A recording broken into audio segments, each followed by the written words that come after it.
ہونے کا الزام عائد کرنے والی نون لیگی حکومت کا چہرہ ایک بار پھر بے نقاب ہو گیا۔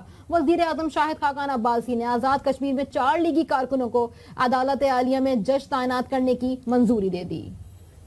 وزیر اعظم شاہد خاقان عباسی نے بحیثیت چیئرمین کشمیر کونسل آزاد حکومت کی سفارش پر 4 لیگی کارکنوں کو ہائی کورٹ آزاد کشمیر میں جج تعینات کرنے کی منظوری دے دی ہے۔ ہائی کورٹ کے جج کے لیے نامزد ہونے والوں میں راجہ سجاد ایڈوکیٹ، رضا علی خان، سردار اعجاز، چودھری منیر اور خالد یوسف شامل ہیں۔ ذرائع کے مطابق راجہ سجاد ایڈوکیٹ کو آزاد کشمیر کے وزیر اطلاعات مشتاق منہاس کی سفارش پر نوازا گیا، جبکہ موصوف عام انتخابات 2016 میں نون لیگ کے ٹکٹ کے امیدوار بھی تھے۔ مبینہ طور پر راجہ سجاد ایڈوکیٹ پر رواں سال اپنے آبائی حلقے میں حکومتی خزانے سے اسکیموں کی بندر بانٹ کے الزامات بھی ہیں۔